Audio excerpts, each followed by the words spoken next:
तो 10,000 वर्ल्ड के पिछले एपिसोड में हमने देखा कि एम्परर पेंग अपने भाई जेंग्सियान और उसके बेटे जियुन को पेंग फैमिली से बाहर निकाल देते हैं। तभी एक सोल्जर काफी तेजी से उड़ते हुए आकर एम्परर पेंग को बताता है कि उनके फादर की तबीयत बहुत ही ज्यादा खराब हो गई है और उनके फादर उनसे तुरंत ही मिलना चाहते हैं। अब यह सुनते ही एम्परर पेंग काफी ज्यादा परेशान हो जाते हैं और अब वह लीन फेंग के पास आते हुए बोलते हैं, मास्टर मुझे अभी यहाँ से जाना होगा और मैं जल्द ही वापस लौटकर आपसे बात करूंगा। तब तक आप यहाँ पर आराम कीजिए। सर्वेंट्स ने यहाँ पर आपके लिए बेस्ट कमरा तैयार कर दिया है। तभी साउटियान बोलता है, फादर मेरे मास्टर एक ग्रेट अल्केमिस्ट है और मुझे पूरा यकीन है कि मास्टर लीन फेंग ग्रैंडफादर को यहाँ पर हील कर सकते हैं। तभी लीन फेंग बोलता है, यह मॉन्स्टर रैलम एक स्मॉल वर्ल्ड है और स्मॉल वर्ल्ड में ऐसी कोई भी बीमारी या फिर इंजरी मौजूद नहीं जिसे मैं ठीक नहीं कर सकता हूँ। तो प्लीज आप मुझे अपने साथ अपने फादर के पास लेकर चलिए। अब यह सुनते ही एम्परर पेंग लीन फेंग को थैंक्स करते हुए उसे अपने साथ लेकर अपने फादर के पास आते हैं। अब साउटियान अपने ग्रैंडफादर को देखते ही बहुत ही ज्यादा परेशान हो जाते हैं क्योंकि साउटियान के ग्रैंडफादर की बॉडी बहुत ही ज्यादा इंजर्ड होती है। तभी साउटियान के ग्रैंडफादर की नज़र साउटियान के ऊपर पड़ती है और अब साउटियान को देखते ही वह खुश होते हुए बोलते हैं, मेरी आखिरी यही इच्छा थी कि मरने से पहले मैं एक बार अपने ग्रैंडसन को देखूं और भगवान ने मेरी यह इच्छा पूरी कर दी। साउटियान तुम मुझसे मिलने के लिए यहाँ पर आ गए तो अब मैं आराम से मर सकता हूँ। अब यह सुनते ही साउटियान वहां पर रोने लगता है और बोलता है, ग्रैंडफादर यह सब कुछ मेरी वजह से हुआ है। अगर आप मेरे लिए वह डिवाइन फ्रूट लेने के लिए नहीं जाते तो आपकी यह हालत नहीं होती। अभी साउटियान के ग्रैंडफादर उसे डांटते हुए बोलते हैं, बेवकूफ़ों जैसी बातें मत करो, तुम हमारी फैमिली के फ्यूचर हो। यह बोलते हुए वह अपने पास से एक बॉक्स निकालते हैं और अब सभी लोग देखते हैं कि उस बॉक्स के अंदर एक डिवाइन फ्रूट रखा हुआ होता है जिसे साउटियान के ग्रैंडफादर उसे देते हुए बोलते हैं, साउटियान इस डिवाइन फ्रूट को खाने के बाद तुम यहाँ पर ट्रांसफॉर्म हो पाओगे और ट्रांसफॉर्म होने के बाद तुम्हारी पावर काफ़ी ज़्यादा बढ़ जाएगी जिसके बाद कोई भी तुम्हारी बेइज्जती नहीं कर पाएगा। अब साउटियान वह डिवाइन फ्रूट ले लेता है। तभी साउटियान की मदर साउटियान से उसे उसके ग्रैंडफादर को थैंक्स करने के लिए बोलती है। तभी साउटियान बोलता है, ग्रैंडफादर आपने बेकार में ही इस फ्रूट के चक्कर में खुद को इंजर्ड किया। वैसे मैं आपको खुशखबरी देना चाहता हूँ, मैं इतना ज़्यादा पावरफुल बन चुका हूँ कि कुछ ही दिनों में मैं ट्रू गॉड रैलम पर पहुँच जाऊँगा, जिसके बाद मुझे यहाँ पर ट्रांसफॉर्म होने की कोई भी जरूरत नहीं। और जिन लोगों ने आपके ऊपर अटैक करके आपकी यह हालत की है, मैं कसम खाता हूँ कि मैं उनमें से किसी को भी जिंदा नहीं छोड़ूंगा। यह बोलते हुए वह लीन फेंग के पास आते हुए बोलता है, मैंने बिल्कुल सही कहा ना मास्टर। अब लीन फेंग को वहां पर साउटियान जैसे ही मास्टर बोलता है, यह सुनते ही साउटियान के ग्रैंडफादर के होश उड़ जाते हैं और वह वहीं पर चक्कर खाकर बेहोश हो जाते हैं। और अब थोड़ी देर के बाद जब साउटियान के ग्रैंडफादर को वहां पर होश आता है तो साउटियान अब तक उसकी जर्नी में उसके साथ जो जो कुछ हुआ उन सभी चीजों के बारे में अपने ग्रैंडफादर को बताता है, जो सुनकर साउटियान के ग्रैंडफादर वहां पर लीन फेंग को थैंक्स करते हैं। तभी लीन फेंग साउटियान के ग्रैंडफादर से बोलता है, मास्टर आपकी बॉडी यहाँ पर बहुत ही ज्यादा इंजर्ड है और मैं देख पा रहा हूँ कि अगर जल्द ही आपका इलाज नहीं किया गया तो आपकी हालत और भी ज्यादा खराब हो सकती है। यह बोलते हुए लीन फेंग साउटियान के ग्रैंडफादर की बॉडी को वहां पर चेक करने लगता है। तभी साउटियान के ग्रैंडफादर एक गहरी सांस लेते हुए बोलते हैं, मैं ट्रू गॉड रैलम पर पहुंचने वाला था तभी मुझे इंजर्ड कर दिया गया और मेरी इंजरी इतनी ज़्यादा खतरनाक है कि मॉन्स्टर रैलम में मौजूद सबसे ज़्यादा पावरफुल अल्केमिस्ट भी मेरा इलाज नहीं कर सकते हैं, तो मेरे ऊपर टाइम वेस्ट करने का कोई भी फ़ायदा नहीं। तभी साउटियान बोलता है, ग्रैंडफादर आपको परेशान होने की कोई जरूरत नहीं, मेरे मास्टर इस पूरे यूनिवर्स के सबसे ज़्यादा पावरफुल अल्केमिस्ट है, तो यह आपको जरूर यहाँ पर ठीक कर देंगे। दूसरी ओर लीन फेंग को पता चलता है कि साउटियान के ग्रैंडफादर की सोल को थंडर मेथड का यूज करते हुए इंजर्ड किया गया होता है। तभी साउटियान के ग्रैंडफादर बोलते हैं, मेरी सोल यहाँ पर इंजर्ड हो चुकी है जिस वजह से मेरी इंजरी का यहाँ पर कोई भी इलाज नहीं। तभी लीन फेंग बोलता है, यह बात सच नहीं, मैं यहाँ पर बस आपकी इंजरी को ही हील नहीं कर सकता हूँ बल्कि आपको ट्रू गॉड रैलम पर पहुँचने में मदद भी कर सकता हूँ। जो सुनते ही साउटियान के मॉम और डैड काफी ज्यादा हैरान हो जाते हैं। अभी लीन फेंग उन्हें कमरे से बाहर जाने के लिए बोलता है और अब वह दोनों जैसे ही कमरे से बाहर निकलते हैं, लीन फेंग वहां पर साउटियान के ग्रैंडफादर का इलाज स्टार्ट कर देता है और अब लीन फेंग थंडर ड्रैगन को बाहर निकालता है और अब बाहर आते ही थंडर ड्रैगन साउटियान के ग्रैंडफादर की बॉडी के अंदर मौजूद थंडर मेथड को एब्जॉर्ब कर लेता है, जिससे साउटियान के ग्रैंडफादर की सोल थंडर्ड मेथड से आजाद हो जाती है। और अब लिनफेंग साउटियान के ग्रैंडफादर को उन्हें अपनी सोल एनर्जी रिकवर करने के लिए एक बॉटल वाटर ऑफ लाइफ देता है, जिसे देखते ही साउटियान काफी तेजी से उड़ते हुए उस वाटर ऑफ लाइफ के बॉटल को पकड़कर जबरदस्ती उसे अपने ग्रैंडफादर के मुंह में डाल देता है, जिससे जल्दी से उनकी सोल वहां पर रिकवर हो सके।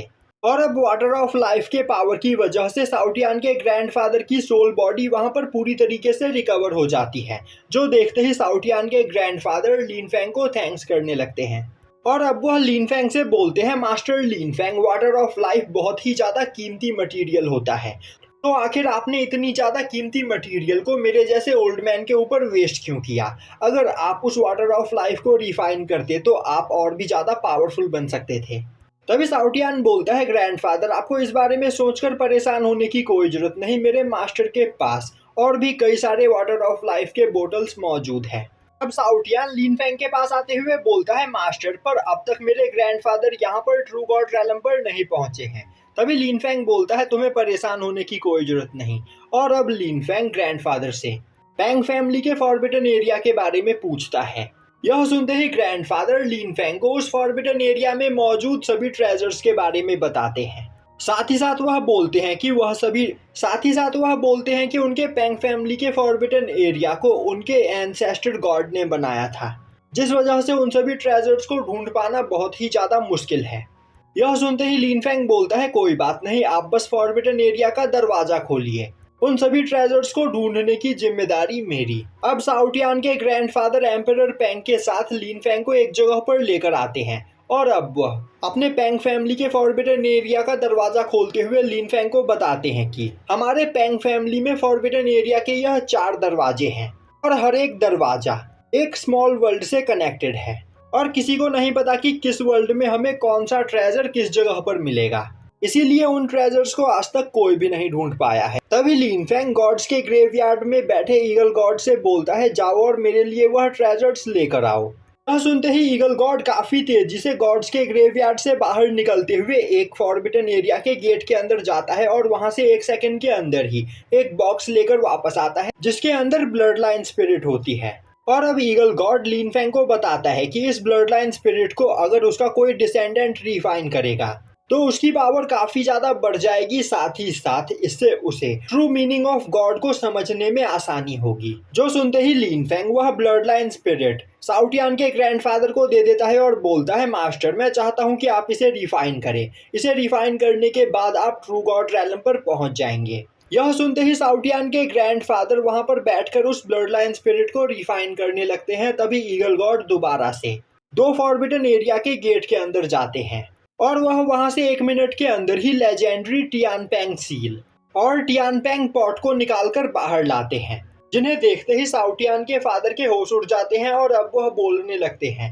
यह ट्रेजर तो गॉड लेवल ट्रेजर्स हैं। अब उन ट्रेजर्स के स्पिरिट ईगल गॉड को देखते ही पहचान जाते हैं और बोलते हैं, मास्टर, क्या यह आप हो? इतने सालों से हम आपका इंतजार कर रहे थे, आखिर इतने सालों से आप कहाँ थे? हमने आपको सच में बहुत ही ज्यादा मिस किया। तभी एम्परर पैंग की नज़र ईगल गॉड के ऊपर पड़ती है, जिन्हें देखते ही वह काफी ज्यादा हैरान हो जाता है और बोलता है, यह तो मेरे फैमिली के गॉड है। दूसरी ओर ईगल गॉड अपने उन दोनों ट्रेजर स्पिरिट से बोलते हैं कि मेरी बॉडी डिस्ट्रॉय हो चुकी है, जिस वजह से मैं अब तुम दोनों को कंट्रोल नहीं कर सकता हूँ, इसीलिए मैं चाहता हूँ कि आज से तुम मेरे डिसेंडेंट को फॉलो करो और उनकी पावर को बढ़ाने में उनकी मदद करो। यह बोलते हुए ईगल गॉड वहां से गायब हो जाते हैं। तभी लिनफेंग उन दोनों ट्रेजर्स के ऊपर कंट्रोल करते हुए टियानपेंग पॉट साउटियान को दे देता है और टियानपेंग सील एम्परर पैंग को, और उन दोनों से बोलता है कि ईगल गॉड, तुम दोनों को यह ट्रेजर देना चाहते थे, जिन्हें रिफाइन करके तुम दोनों अपनी पावर को बढ़ा सको, तो अब उनके एक्सपेक्टेशन पर खड़ा उतरना तुम्हारा काम है। यह सुनते ही एम्परर पैंग लिनफेंग को वहां पर थैंक्स करते हैं। तभी लिनफेंग बोलता है, हमारे पास यहाँ पर ज़्यादा टाइम नहीं है, मैं सेंस कर पा रहा हूँ कि जल्द ही इस जगह पर कई सारी प्रॉब्लम्स क्रिएट होने वाली है, तो हमारे पास जितना टाइम है उतने टाइम का यूज करते हुए इन ट्रेजर्स को रिफाइन करने की कोशिश करो। जो सुनते ही साउटियान और उसके फादर वहां पर अपने अपने ट्रेजर्स को रिफाइन करने में लग जाते हैं। तभी लिनफेंग उस वेपन रिफाइनिंग फर्नेस को बाहर निकालता है, जिसे उसने एंशिएंट केव से अचीव किया था, और अब वह उसके अंदर चला जाता है। अब जैसे ही लिनफेंग उस फर्नेस के अंदर पहुंचता है, थंडर ड्रैगन उसके सोल सी के अंदर से निकलकर बाहर आते हुए बोलता है, इस फर्नेस के अंदर 3000 लॉ ऑफ एलिमेंट है और इसे रिफाइन करने के बाद कोई भी कल्टीवेटर इनविंसिबल बन सकता है। लिनफेंग, तुम सच में एक जीनियस हो और तुम्हें अपना सक्सेसर चुनकर मैंने कोई भी गलती नहीं की। पर इन सभी 3000 एलिमेंट्स को कंडेंस करने के लिए तुम्हें ट्रू गॉड रैलम पर पहुंचना होगा। तभी लिनफेंग बोलता है, सीनियर, आखिर वर्चुअल गॉड रैलम और ट्रू गॉड रैलम में अंतर क्या है? थंडर ड्रैगन उसे बताता है कि वर्चुअल गॉड रैलम एक फॉल्स गॉड रैलम है जिसमें किसी भी कल्टीवेटर को गॉडली पावर की नॉलेज कम से कम होती है। पर जैसे ही कल्टीवेटर ट्रू गॉड रैलम पर पहुंचता है, वह गॉडली पावर की मिस्ट्रीज को धीरे धीरे समझने लगता है और इस फर्नेस के अंदर मौजूद सभी 3000 एलिमेंट गॉडली पावर को रिजेंबल करते हैं। और जैसे जैसे तुम इन सभी एलिमेंट्स को रिफाइन करोगे, तुम ट्रू गॉड्स की पावर को समझते चले जाओगे।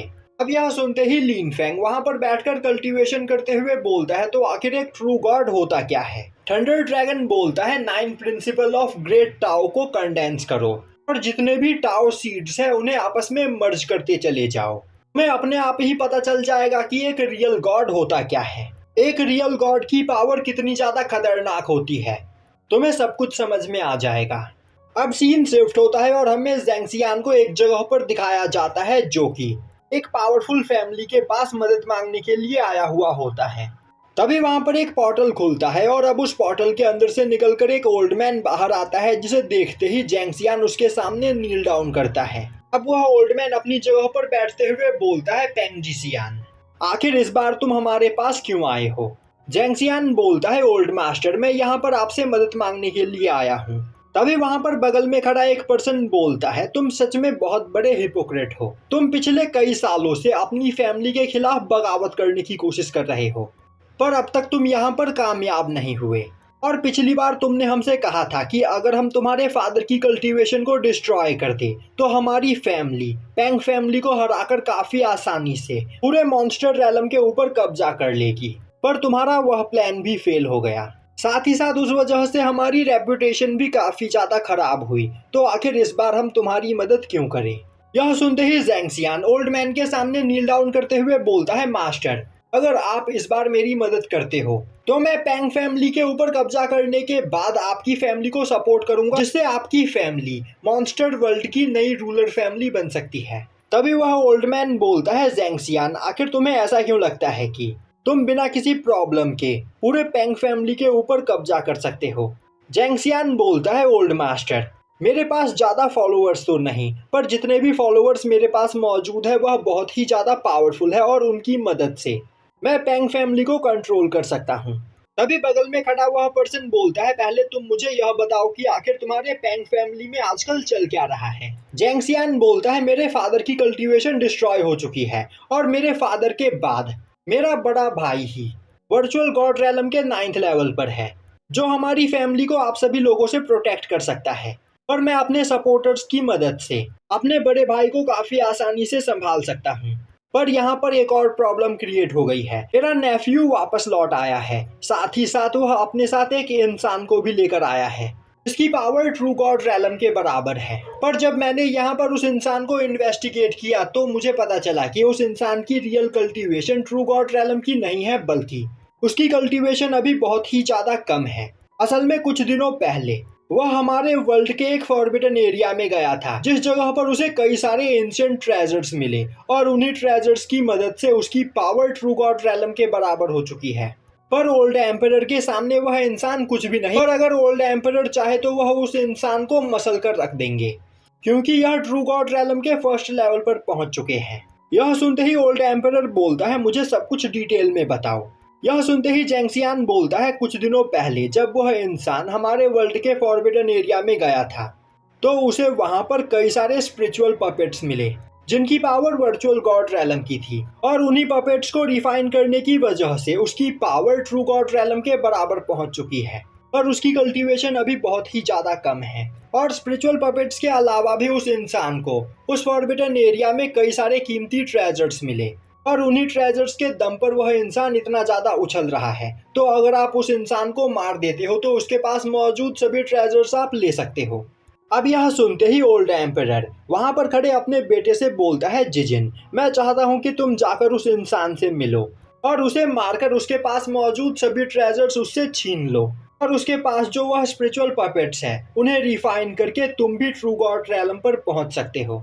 यह बोलते हुए ओल्ड एम्परर अपनी मार्शल सोल को बाहर निकालता है और अब ओल्ड एम्परर के मार्शल सोल की पावर को देखते ही जैंक्सियान के होश उड़ जाते हैं, क्योंकि ओल्ड एम्परर की कल्टीवेशन ट्रू गॉड रैलम के फर्स्ट लेवल की होती है और अब वह मन ही मन सोचने लगता है, ओल्ड एम्परर की पावर का यूज करते हुए मैं जल्द ही पैंग फैमिली का नया रूलर बन जाऊंगा। तभी ओल्ड एम्परर खड़े होते हुए बोलते हैं, जिजिंग, अपने साथ बिंग पैंग ट्राइब के लोगों को भी लेकर जाना और उस जगह पर कोई भी बेवकूफ़ी मत करना। अगर वह इंसान तुमसे ज़्यादा पावरफुल हो तो वहाँ से भाग आना। अब सीन शिफ्ट होता है और हमें दिखाया जाता है कि साउटियान के ग्रैंडफादर ब्रेक थ्रू करके ट्रू गॉड रैलम के फर्स्ट लेवल पर पहुंच चुके होते हैं, जो देखते ही एम्परर पेंग उन्हें कॉन्ग्रेचुलेट करते हैं।